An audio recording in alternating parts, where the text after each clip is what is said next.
Hello students, today we are going to talk about the chapter light reflection and diffraction.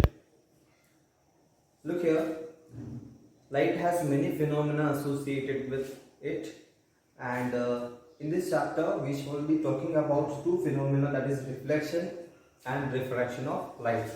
The first half of the chapter is all about the reflection of light and the next half is about the refraction of light. So let us talk about the reflection of light.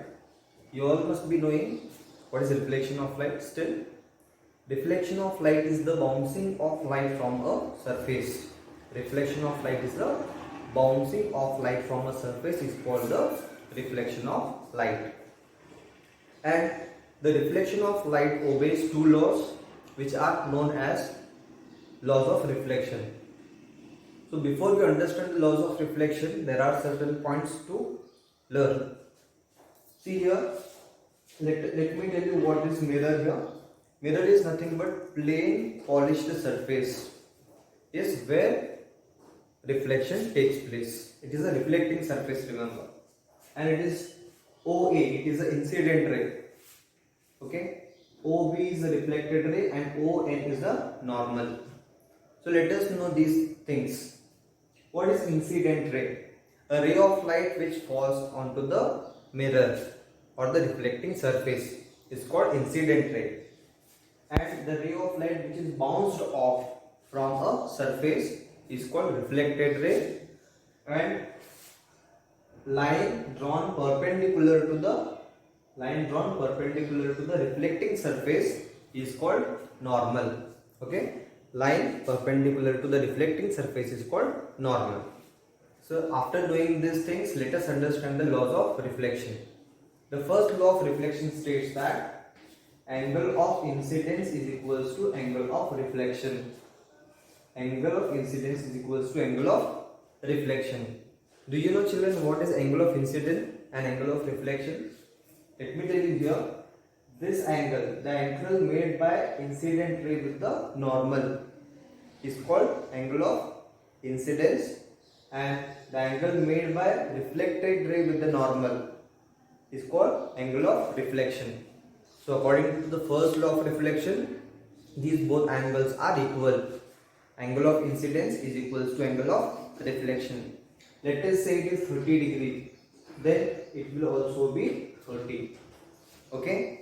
And now coming to the second law of reflection, which states that incident ray, reflected ray and normal at the point of incidence all lie in the same plane.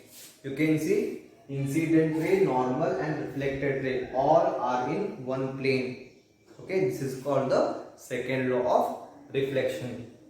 After that, let us talk about the characteristics of the images formed by the plane mirror.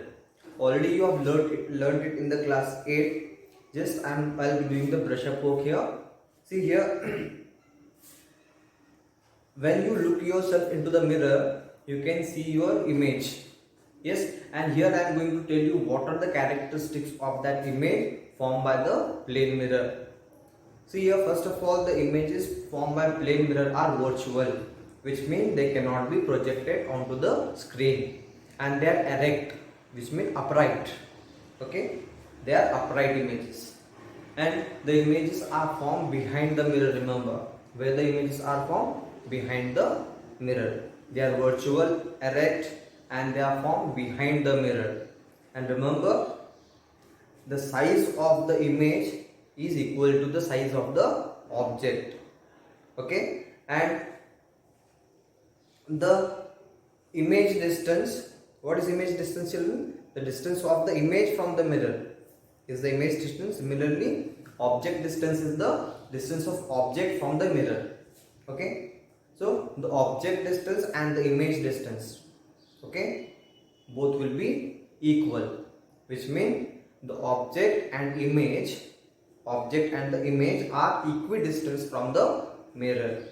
And last, one more point about it, that is the images formed by plane mirror are laterally inverted, sidewise inverted, which means when you raise your right hand, you can see it is the left in the mirror. and vice versa. This is called the lateral inversion. Okay, so this was the basic points we have discussed. Now coming to the main point of this topic, it's all about the spherical mirrors. Okay, the first half is about spherical mirrors. So let me tell you what are spherical mirrors. A mirror whose reflecting surface is curved. What is spherical mirror? It's a mirror whose reflecting surface is curved. You can see this is the reflecting surface is curved. It is inward, and here the reflecting surface is curved outward. Such mirrors whose reflecting surfaces are curved are said to be the spherical mirrors. And there are two types of spherical mirrors, as you can see here: concave mirror and convex mirror. The spherical mirror whose reflecting surface is curved inward are called concave mirrors, whereas the spherical mirrors whose reflecting surface is curved outward are called convex mirrors. Okay, now we shall be talking about some terms associated with these mirrors. You can see I have listed here. First point which we are going to talk is pole. What is pole? See here, the center point. You see the center point of the reflecting surface of spherical mirrors is called pole, and it is denoted by capital P. What is pole, children? It is the center point of reflecting surface of spherical mirrors is called pole. It is onto the reflecting surface. Remember, it will be the midpoint of the reflecting surface. After that, now let me tell you what is center of curvature. See here, this Mn, it is our spherical mirror. It may be concave or convex, whatever it is. Yes, you can see spherical mirror forms a part of sphere. Actually, from a sphere we have cut it.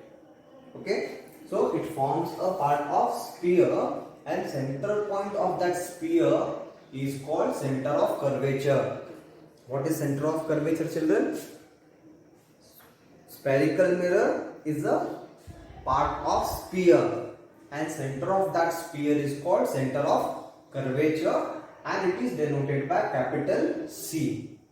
Okay, now moving on to the next term, that is radius of curvature. Yes, radius of curvature is nothing but spherical mirror forms a part of sphere, and radius of that sphere is called radius of curvature. What is radius of curvature? Spherical mirror forms a part of sphere, and radius of that sphere is called radius of curvature. In this, PC represents the radius of curvature. Okay, you can also say the line joining pole and center of curvature of spherical mirror is its radius of curvature. Okay, so PC is the radius of curvature here. After that, let us talk about next term, that is principal axis. See here, the straight line passing through pole and center of curvature. The straight line passing through the pole and center of curvature is called principal axis. Okay, and after that, let me tell you principal focus of concave mirror and convex mirror. Yes, we have different definitions here. Just focus on to this point. First, let me tell you here what is the principal focus of concave mirror. Which is a concave in this? This is a concave. A spherical mirror whose reflecting surface is curved inward is a concave mirror. See here, Mn is a spherical mirror here. See here, these are the rays of light coming from a distant object, and you can see that they are parallel to the principal axis. See here, the rays of light parallel to the principal axis, after reflection they meet at a point. You can see they are meeting at a point, and that point is on the principal axis. Okay, this point is called principal focus. It is called principal focus of concave mirror. Let me repeat this, children. Rays of light parallel to the principal axis after reflection meet at a point on the principal axis, and this point is called the principal focus of concave mirror, and it is denoted by capital F. Now let us move on to the next point, that is principal focus of convex mirror. Let us know it, children. You can see these are the rays of light coming from a distant object which are parallel to principal axis. In this case, the reflected rays, you can see 1, 2, 3, these three are the reflected rays. After reflection, you can see they are appearing as if they are coming out, they are emerging from a point on the principal axis. You can see as they are appearing as if they are coming out of this point. So this point is called the principal focus of convex mirror. Let me repeat it. Rays of light parallel to the principal axis after reflection appear to emerge. Remember, appear to emerge from a point on the principal axis, which is called principal focus of convex mirror.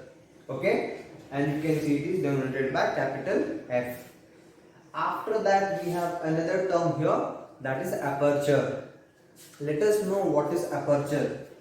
See here, the diameter, okay, and we can name it the diameter of reflecting surface. Diameter of reflecting surface of spherical mirrors is called its aperture. What is aperture, children? It is the diameter of reflecting surface of spherical mirror is called its aperture. And in this chapter we shall be talking about the spherical mirrors whose aperture is smaller than its radius of curvature. Okay, and in the case of mirrors, spherical mirrors whose aperture is smaller than the radius of curvature, this equation is true for them. That is, radius of curvature is the twice of its focal length. So I shall be telling you what is the meaning of focal length right now. So moving on to that point, focal length. Focal length is nothing but it is the distance from pole to the principal focus. Distance from pole to the principal focus is called focal length, and it is denoted by small f. Okay, small letter f. So what is the focal length, children? It is the distance from the pole to the principal focus. Okay, it is called focal length, and small f is the here, this distance. Okay, it is the focal length. And so this was all about the basic terms about this chapter, and next class we shall be talking about the image formation by the spherical mirrors.